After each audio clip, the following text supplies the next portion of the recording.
To preface my talk today, I do want to address the fact that, as you might be able to notice, I'm an Indian woman, and therefore I do benefit from this model minority myth that poses that certain minorities are somehow better than others, which is ultimately an ideal rooted in white supremacy. So with that being said, I will never experience the same level of discrimination or racism that a Black person will in modern societies. And therefore, I don't have a complete understanding or experience of racism in the modern day, but I do have a pretty good understanding of psychology, especially pertaining to social media. So the goal of what I want to impart to you guys is not just how to address racism through the Black Lives Matter movement, but how to use social media to be a more effective advocate and be less performative. So let's get into why performative activism actually happens in the first place. The root of this issue lies within the psychology of habit formation. Psychologically, habits are defined as actions that are triggered automatically as a result of contextual clues that have been associated with the performance of that specific action. Now, when I say contextual clues, really what I mean are external or internal factors that drive you to a certain behavior. So external cues can be things like notifications or alert sounds that drive you to social media outside of your own motivation. Internal cues, on the other hand, would be your emotions. For example, some of the internal cues that I face most often are things like curiosity, things like boredom, and especially important for our purposes, stress. The reason I want to focus on stress as a driver of social media use is because of its interaction with the hypothalamic pituitary adrenal system. This HPA system, for short, is active when we have a stressor either internally or externally. The hypothalamus sends a nervous system signal through the brain to the pituitary gland, which I'm sure you know is the quote-unquote mastermind of the endocrine system, as it produces ACTH, which is a signaling hormone that travels through the bloodstream to initiate a response within the adrenal glands that sit on top of the kidney. These adrenal glands will in turn produce cortisol, which is a hormone that triggers a physiological response to stress. That is, your blood levels your blood vessels dilating and your heartbeat increasing, as well as many other physiological effects. An important thing to notice with this HPA system is that it works on a negative feedback loop.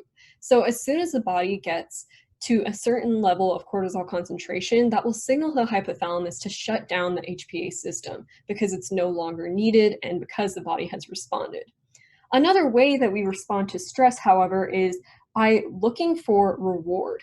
Because psychological rewards can often offset the signaling of stress within the brain, it can help the hypothalamus shut down the HPA system sooner than an increase of cortisol concentration. So the reward system and the HPA system psychologically are very closely intertwined. So where does this feeling of reward come from, or this desire for reward come from? Although it's not pictured on this diagram, the nucleus accumbens is a part of the brain that deals with your desire for reward.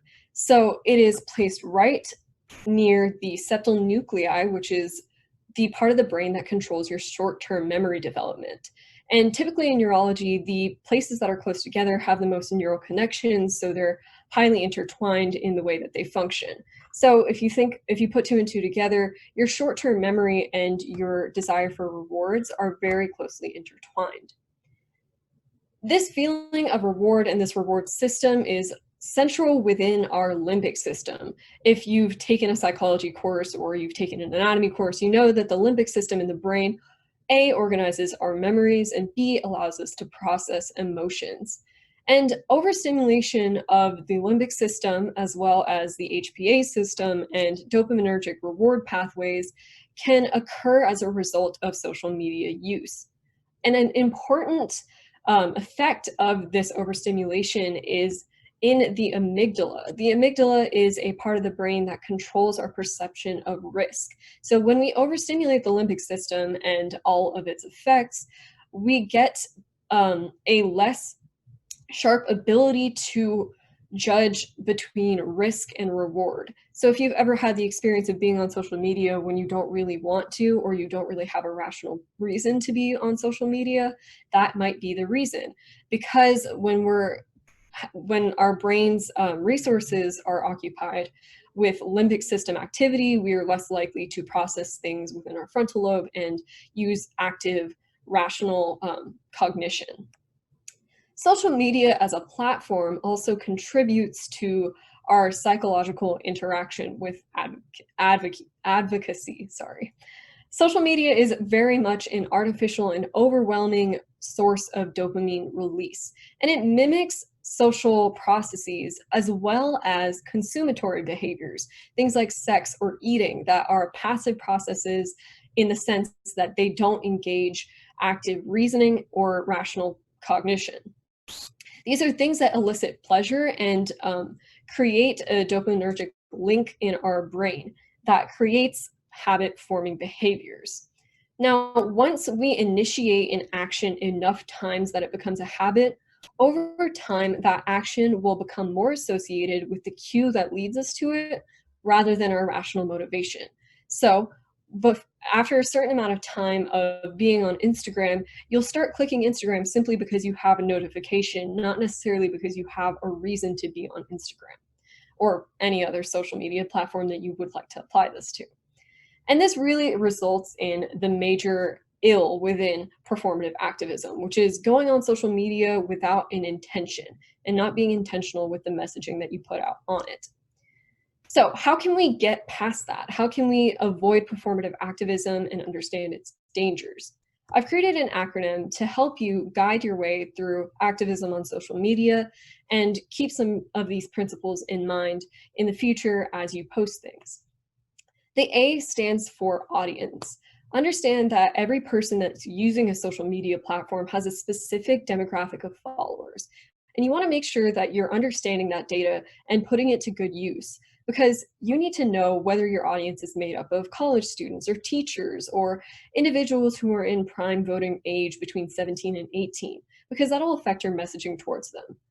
The C stands for creative. Create something on your own.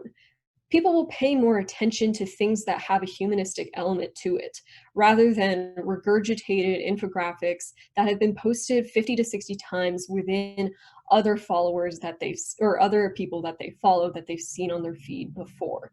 This will create desensitization to the information that you're trying to portray, because these people are becoming habituated to that stimulus. Okay, I'll address that question later. Thank you, Alyssa, for that question. But you want to create something. You want to take a picture of a campaign that you started outside of social media. You want to create art on your own that represents issues within the Black Lives Matter movement. Do something that adds a human element so that you engage an audience on a deeper level.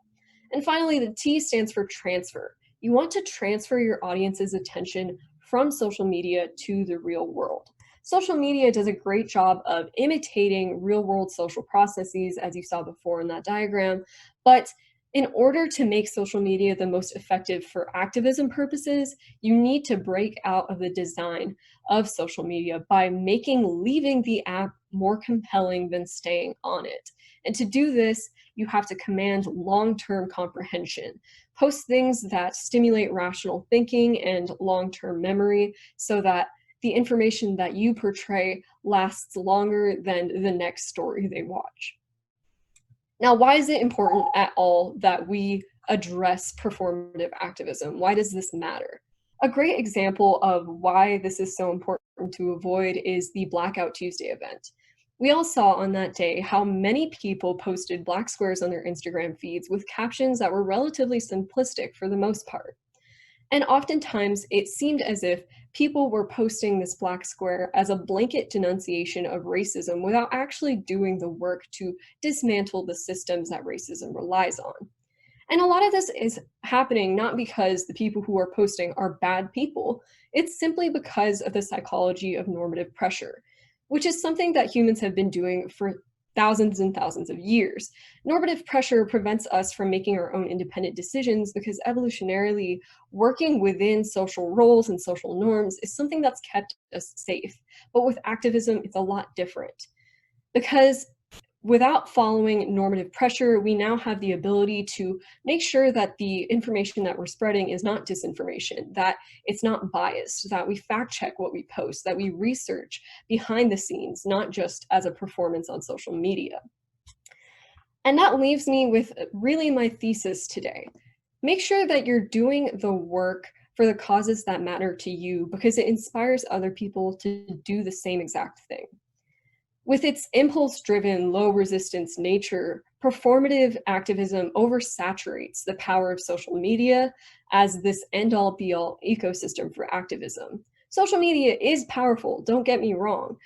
Psychologically, it is powerful for good and for bad, as it has always been. But if we're able to use the tools that social media has set up for us to encourage people to act outside of social media, it breaks the unproductive rewards pathways and motivates real life long-term impact to address a very much real life long-term issue.